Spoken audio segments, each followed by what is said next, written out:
Good morning. My name is John. For those of you that don't know me, I'm putting this lesson on today. It's a free lesson. Something that I thought, what was I rubbish at when I was young?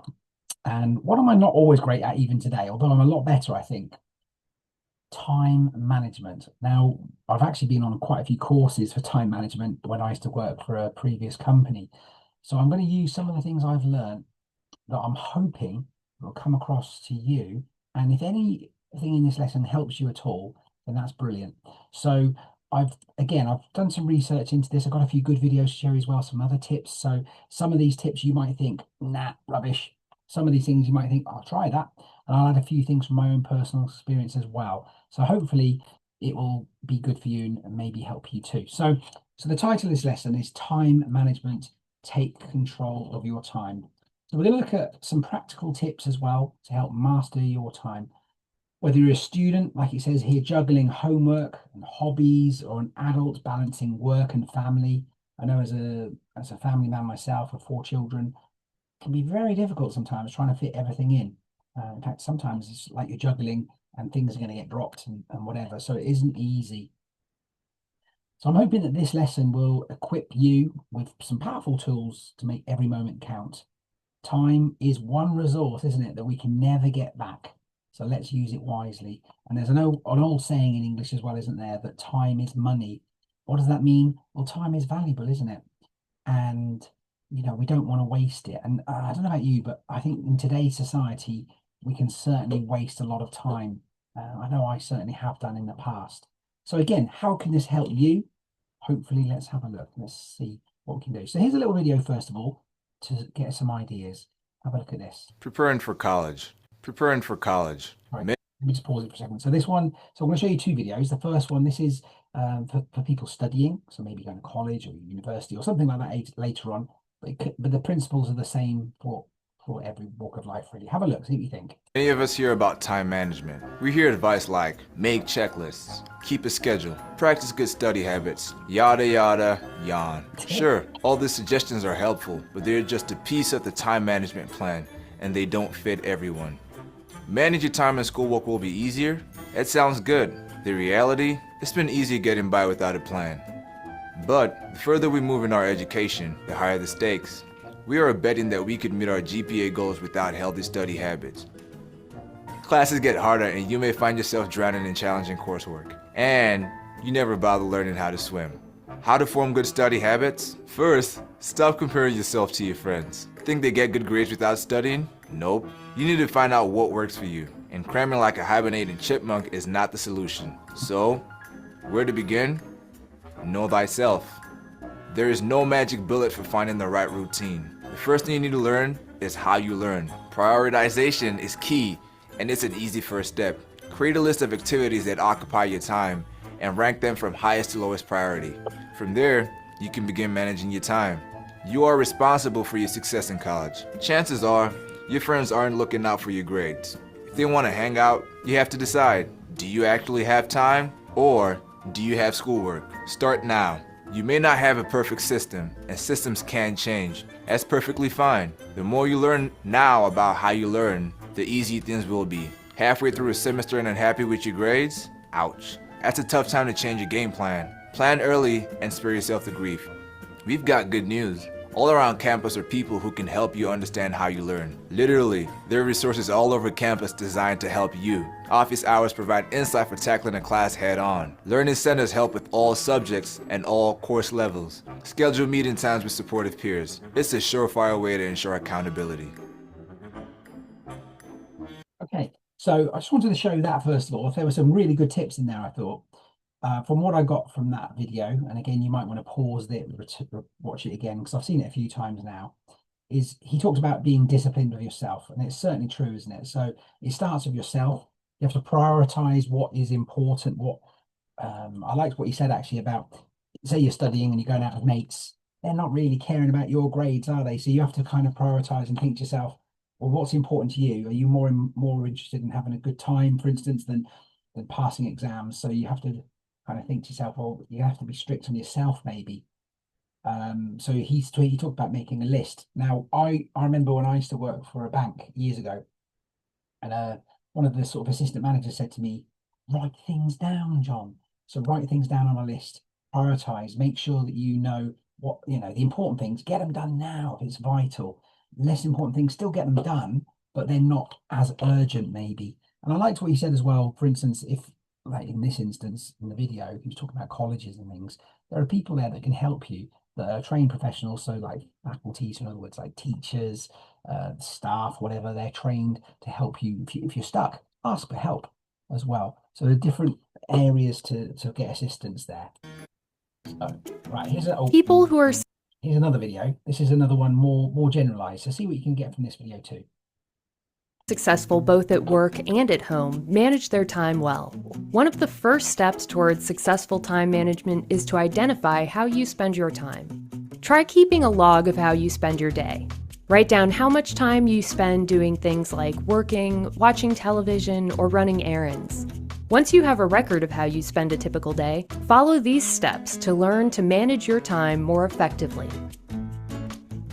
First, make a list of your tasks. Then, estimate how much time you spend on each task. Eliminate unnecessary tasks from your list. In some cases, you may be able to delegate tasks to other people. Prioritize your tasks by numbering them in order of importance. If you have difficulty establishing what's most important, ask yourself what on the list is absolutely necessary to fulfill your needs. Small changes to your daily routine can also help free up more of your time. Getting up just an hour earlier can make a big difference in how your day is structured. You have more time for life's unplanned emergencies, such as car trouble, childcare issues, sickness, or miscellaneous errands. TVs, computers, and mobile devices can be a distraction when they're not being used for anything productive. Consider limiting how much time you spend using them. Keep a calendar of important professional and personal appointments and events. Whether it's a desk planner or a smartphone app, choose the type that will be easiest for you to maintain on a regular basis.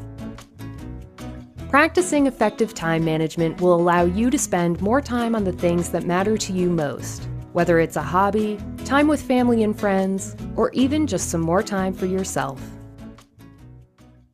Okay, so again, some really good tips there. So I'm just going to skip on to the next slide. I like what she said about, well, you might not like it, and sometimes it's not very good, but she talked about getting maybe up an hour earlier a day. So if you can be disciplined again to do that, and you notice a lot of the things I'm saying or they're saying in the video here as well, is about being disciplined of yourself. So if you can get up an hour earlier a day, obviously it's going to be hard maybe, but it can free up more time and get things done. Obviously, you want to be productive in that time. You don't want to just maybe put on the TV or just play computer games, because then you kind of defeated the point as well. One thing my youngest son did yesterday was that he was struggling with something that he was trying to do. So he decided to go for a walk for 10 minutes and just clear his head. And then he just walked, with outside in the countryside a little bit, came back, and then it actually worked for him. So time management could even be things like that, where you can just go for a little walk, pause what you're doing, and then he managed to get all his work done as well. So that was maybe another little tip as well there. So obviously we looked at in the video a little bit, we're going to go into further details about priority. So master the difference between urgent and important tasks using some methods. So I'm going to introduce some things that I hadn't heard of before. I'm going to introduce them to you, see what you think. You can either think they're rubbish or try them. Something called the Eisenhower matrix. Learn at least 2 practical time management methods that you can use immediately. I like this one. Minimize time wasters. Identify and eliminate your personal habits that steal precious time. A couple of things that I've eliminated in my life a little bit, or tried to, and I'm 53 now, so maybe I'm a little bit older than some of you. Again, I'm not perfect at all, and I still haven't really done this properly, but I don't know about you, but I get so many spam calls. I just don't pick up the call now. I just think if it's important, they'll message me back and then I'll contact them. But otherwise, I just be literally picking up my phone all day, wasting time talking to people I don't really want to talk to. So I've minimized that. Even with regards to meetings, having meetings about meetings, for business meetings, for instance, people just love to have meetings, and I just hate wasting time. So could it maybe be done on Zoom? Could it maybe be done as a message or an email? if it can be, you've wasted an hour, you've saved an hour traveling, maybe an hour sitting there just listening to someone going on about something you've already spoken about and not been done before. So I used to do that a lot in the business I used to do before. And in the end, I was thinking, we're just going round and round in circles here. So try and, if you can see something like that, then maybe you can cut that out as well, because obviously it steals your precious time as well. So hopefully by the end of this lesson, you'll have personalized action. You'll have had a personalized action plan to transform how you manage your time. These aren't just theories, they're battle-tested strategies used by successful people worldwide, and that is true. So, and even with me, I said I'm not perfect and I'm far from it. Some of these things I've put into my life and they've saved me a lot of time. One thing I tried to do recently is, sometimes you can, and it'll get mentioned in a slide in a minute, you're scrolling through like, social media or something like that, or playing games on your phone or your computer. Okay, it's nice to have a bit of downtime sometimes, but it can get over the top, can't it? It can stop you from doing important tasks as well. So I've tried to minimize and cut out in some places some things like that. So you might be thinking now, no, but if you want to get things done, it's a good idea. So where does our time actually go? So we need to understand where it goes. And that's why I talked about in the video about writing things down. Most of us, including me, dramatically underestimate how long tasks take and overestimate how productive they are. So we're going to look at some of these clearly. So this is, I mentioned this a minute ago, the Eisenhower box or matrix. So named after the US President Dwight Eisenhower. Okay. And it will maybe help us. So you might want to copy this and do this. It's up to you. Again, these are just suggestions. I'll be honest, I'm not going to use this one, but I don't need to. I think if I was going through my life again and I got told this as a 16, 18-year-old or 20-year-old, I might give it a go, to be honest. So, and this interestingly says urgent doesn't always mean important. And that is true, isn't it? Because just because it's urgent for someone doesn't mean it's important for you. Okay. And then, so important tasks often aren't urgent until they become a crisis or crises. So understanding this distinction is transformative. It prevents you from spending your life putting out fires whilst neglecting the activities that lead to real success and fulfillment. So in other words, you could be doing something that, say you're a business person and you're trying to make money, you're trying to do sales or whatever it might be. And you might be thinking, well, I'll deal with this, I'll deal with this. It's not actually making you anything good for your business. You should be maybe doing this less and doing something else that's more productive more. Okay. So in this box, you've got urgent, important. So do it now if it's both those things. If it's not urgent but important, you've got to decide, schedule a time to do it. If it's urgent and not important, you can delegate. What does that mean? Well, ask someone else to do it, basically, who can do it for you. Or if it's not urgent and not important, can you delete it? Can you eliminate it completely? Maybe you could.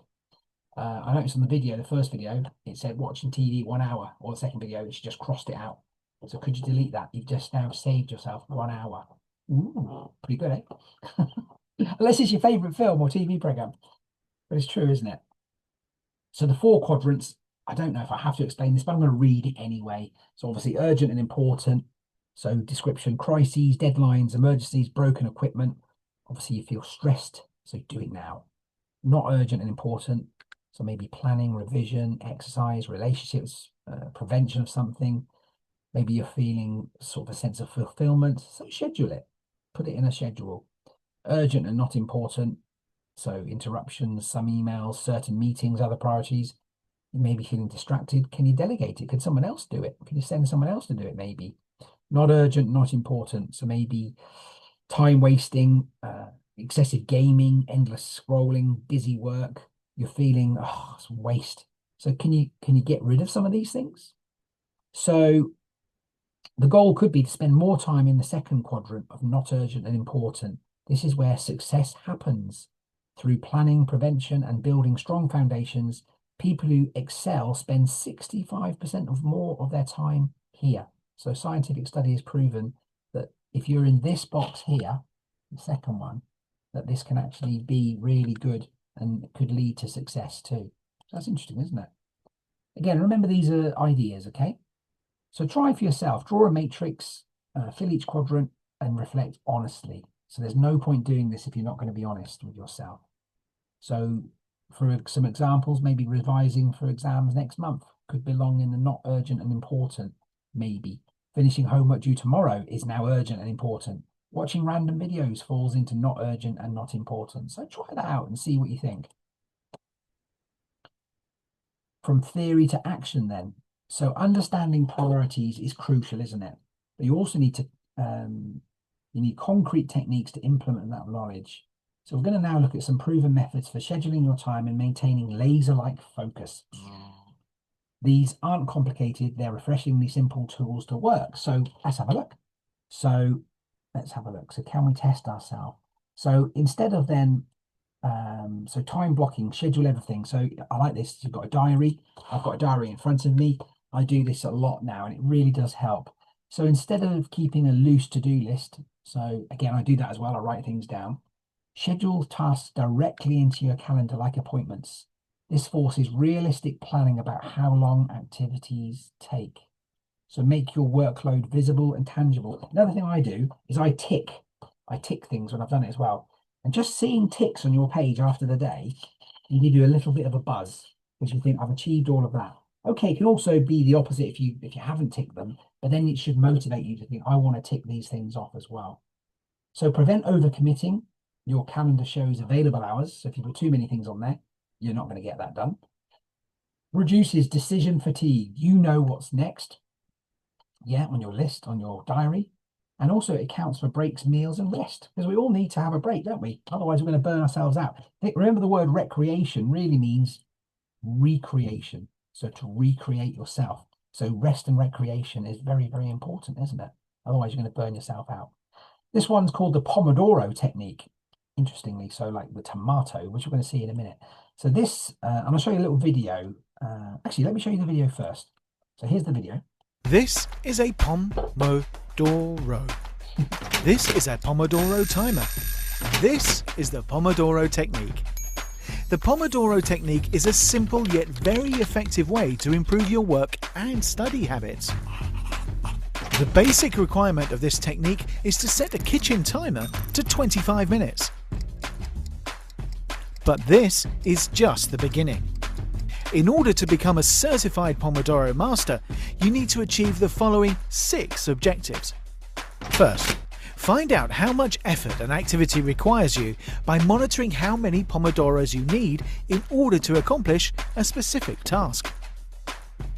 Second, learn to protect your Pomodoro from the internal and external interruptions.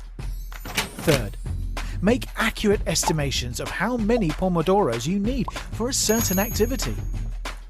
Fourth, use your Pomodoro time not just to work on your task, but spend a few minutes for recap and the last ones for review. Fifth, set a timetable according to your to-dos, to your time, or even to the season. This is good for organising work and also for creating more free time. Sixth, once you have completed these objectives, find your own personal objective, such as being more efficient or improving the quality of your work. For example, a writer could track more accurately what he's doing during a Pomodoro, or a team may want to find out how good its cooperation is. But remember, you have to choose your own final objective. In order to achieve the best results, the objectives should be done incrementally. In other words, if you didn't complete an objective, don't move ahead to the next one.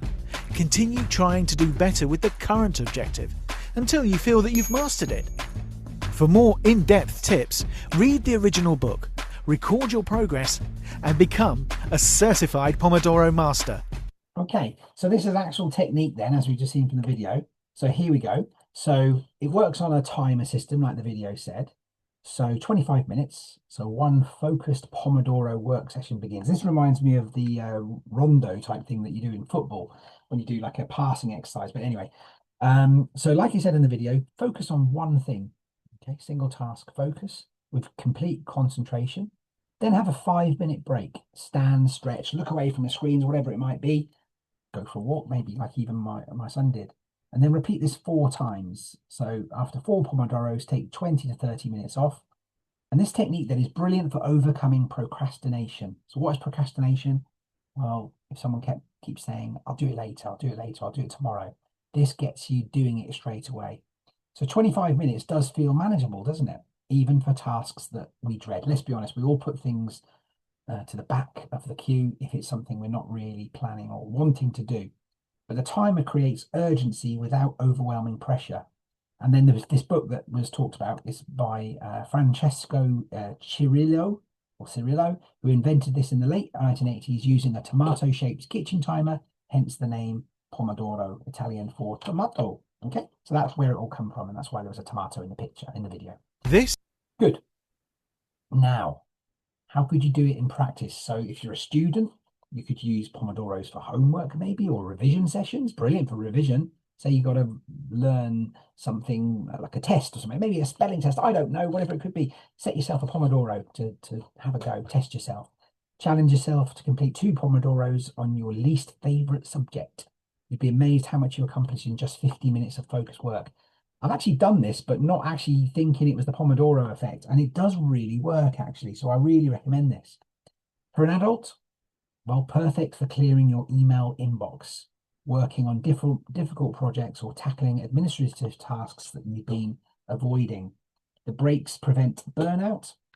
Where are we? So, whilst the timer maintains momentum as well. So, it's some good advice here. So, some tips here during your Pomodoro: if a distracting thought appears, e.g., I need to phone mum, quickly jot it down and return to your tasks. That's a great idea. Or you might think of something, oh man, I forgot to do this. Just write it down, carry on. You'll handle it during your break. This external brain prevents you from losing ideas whilst protecting your focus. Because let's be honest, we all get distracted, don't we? I've looked out the window a couple of times, even doing this lesson. So now, your phone is not your friend. You're probably going to hate me for saying that, but it's true, isn't it? Research shows the average person checks their phone 96 times per day. That's once every 10 minutes during waking hours. Each interruption costs you far more than the seconds spent glancing at the screen. It takes an average of 23 minutes to regain full concentration after a distraction. That's terrible, isn't it? So your top time thieves, write down the 3 things that steal your time most often. For most people, the list includes smartphones, social media, and unnecessary meetings or conversations. It's true, isn't it? So what about doing some of these then as well? So this is another one, the focus box solution. So create physical distance, design a focus box, a drawer, a cupboard, or separate room for your phone and tablet during work sessions. Put them in there. I know some people have a rule of no mobiles on the dinner table, and that's a good idea. Otherwise, you don't talk to you as well. Use digital barriers, install website blockers on your phone, your computer. Freedom, cold turkey, stay focused, in other words, to prevent access to time-wasting sites. Notify others. Tell family or colleagues about your focus time so they respect your boundaries and don't interrupt unnecessarily. Schedule check-ins. Rather than constant availability, check messages at set times. For instance, you could say, at 10 o'clock, I'm going to check my emails, 1 and 4. That's it. So you stay responsive without being reactive. It's difficult on things like WhatsApp, isn't it? Because you get the message and then you kind of like, once you clicked on it, if you don't respond, you might forget. So it might be a good idea just not to click on it for a while. So remember, every notification is someone else's agenda interrupting yours. Protect your attention as fiercely as you protect your wallet. That's a great bit of advice, isn't it? What about this one? Measure to improve. Time management isn't a one-time fix. It's an ongoing practice that requires regular evaluation and adjustment. The techniques that work brilliantly for one person might not suit another. This chapter gives you tools to assess what's working and make evidence-based improvements to your approach. Okay. What about this one? The 80-20 rule, Pareto principle. So the principle, Italian economist Vilfredo Pareto discovered that roughly, do you like my Italian accent there? That roughly 80% of results come from 20% of effort. This applies remarkably consistently across domains. 80% of sales come from 20% of customers, 80% of problems stem from 20% of causes, and 80% of your success comes from 20% of your activities. Nice. The implication, you should ruthlessly identify and focus on the vital few activities that drive your success, whilst minimizing or eliminating the trivial many that consume time without delivering proportional results. True, isn't it? So we've got a little chart here, pie chart, donut chart, whatever you want to call it. how a small proportion of efforts generate most outcomes. Your goal is to identify and amplify your vital 20%. So maybe in your life, there's trivial things for 80% of your time, but vital is only 20%. It's so true, isn't it? I remember doing football coaching as well. And I said once about 75 to 80%, I believe, of being a good sportsman or footballer, a lot of it's down to confidence. And if you can do that, then the 20% of your kind of ability or skills will be enhanced as well. I think as well. That's the way I used to think, and from what I saw from my years of coaching too. What about this as a self-test then? Write down last week's activities. Write down 5 significant things you worked on during the past week. Identify the vital one. Circle the single item that contributed most to your important goal, whether it was maybe getting good grades, project success, health, whatever it might be. Calculate your time. Did you spend 80% of your time on that vital activity, or was it scattered across less important tasks? So then adjust your priorities. Reorganize your schedule to allocate significantly more time to high impact activities.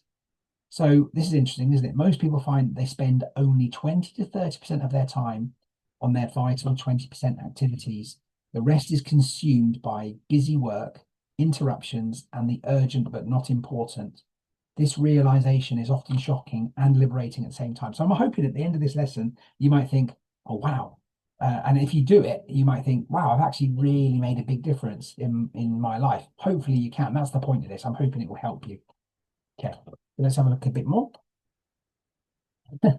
Eat the frog method. So this was from Mark Twain, popularized by Brian Tracy. He said this: if it's your job to eat a frog, it's best to do it first thing in the morning. And if it's your job to eat 2 frogs, it's best to eat the biggest one first. I'd rather not eat any frogs myself, but yeah. So your frog, in this instant, is your biggest, ugliest, most difficult task, okay? The one you're most likely to procrastinate on, or not do, or put off. It's also usually the task that will make the biggest difference to your success. Completing it first thing provides enormous physiological relief and energy, and psychological too, for the rest of the day. Conversely, avoiding your frog creates anxiety that shadows your entire day. Now, I know many people, I suffer from anxiety sometimes as well, but doing this can minimize or even get rid of anxiety. So that's good, isn't it? Because if you know it's lurking, it's going to make you anxious for the whole time, isn't it? Every other task then that feels like procrastination, the frog grows larger and more intimidating in your mind. True, isn't it? Sometimes we build things up as this massive thing that if we just deal with it straight away, kind of clears the hurdle straight away. So hopefully that helped. So how to eat your frog with a little bit of garlic, a little bit of sauce. So no. So evening identification. Before leaving work or going to bed, maybe identify tomorrow's frog. Be specific, not work on project, but write introduction section. So in other words, morning execution. Commit to starting your frog within the first 30 minutes of your workday or study time before checking emails or messages. No multitasking. Give the frog your complete undivided attention. Remove all distractions. Use a Pomodoro if that helps. Celebrate completion. Acknowledge your accomplishment. You've done the hardest thing. Everything else will feel easier by comparison. It's true, isn't it? If you do that, if you eat your frog, you beat your big problem, achieve it, you're going to feel pretty chuffed a bit with yourself, and rightly so as well. You just eaten a frog. Now, by the way, if anybody eats a frog really in this and tells me, John, I ate my frog, I'm not going to be happy with you because I'm not telling you to eat a figure. This is figurative, isn't it? Not literal. So please don't eat your frogs, okay? Unless you want to, of course. But anyway, your time management toolkit. So remember the matrix. Focus on what's important, whether urgent or not. Spend most of your time in quadrant 2, planning, preventing, building. Be a time scientist. Experiment with techniques like Pomodoro and time blocking. Track what works for your unique brain and schedule. I've said it differently, but each time, haven't I? So we're all unique, aren't we? That's the thing. So I like this because one tool doesn't fit all, does it? You might like something different to what I like. Someone else might think that doesn't work for me, but this works for me. None of these things might work for you, but maybe you can take a little bit of something out of everything. Who knows? We're all different. Start small. Choose one habit to change this week. Perhaps no phone for your first 25 minutes of work, or identifying your daily frog. Small wins create momentum, isn't it? It's like if you're in a sports team and you keep losing, it's harder to win. But if you win, suddenly winning becomes a habit and you get momentum. Review regularly. Be honest as well. So where did my time actually go? Did I spend it on my vital 20%? If not, what will I adjust next week? So time management, and this is why it's so important, I think, is ultimately about life management. It's not about squeezing more tasks into your day. It's about making conscious choices aligned with what truly matters to you and me. Okay. So it's very important, isn't it? So that's why. So anyway, if you want to have a go at these questions, maybe have a look at these. So maybe try and draw your own matrix. Now, these are things I want you to do for yourself, really, to help yourself. So have a look at those. Just pause the video. I'm not going to read them all out. And these are some sample answers to help you as well. So if you want to make a screenshot of that or have a go at that, and then when I'm recording, pause it, and here's some sample answers and see, compare it to what you wrote down and see how you got on as well. So my take on this, well, my finalization in summary, what I would say about time management is I've definitely taken on myself. I'm 53 now, so I'm a little bit older and wiser, maybe, or definitely older than some of you. So what have I put into practice in my life? Well, have a diary, write down things, schedule things. So then you're more likely to do them. Have maybe a to-do list as well. Certainly prioritize things as well. Try not to procrastinate as well. One of the biggest things I find, especially for me being older, is that maybe I forget. So what I've done on my phone is I've got a WhatsApp group that I set up with myself. So I'm very sad. And I've called it a to-do list. So I've written things on there. When I've done that thing, I delete it as well. So I've got kind of like a double check as well. Again, up to you, but it might help you. It's helped me. I think I'm better at time management now than I ever was. Still not perfect, but so I'm going to try some of these techniques myself. So if I know you, let me know or put in the comments if this video has helped you. If it hasn't helped you, I'm sorry. I hope it does. But try. Some of the things might help you as well. Some of the suggestions. But if you like this video, please give it a like and a thumbs up. Subscribe for more. I will be putting the odd free one on as we go on as well. And I do provide other lessons that I charge a nominal fee for too. But this one I just thought I'd do as a free. So I think it's very important for everyone to know about and to try and help you like it's helped me in my life too. Have a great day. Thank you so much for joining the class. I hope you enjoyed that. And hopefully, more importantly, that this helps you as well. Thank you. See you later.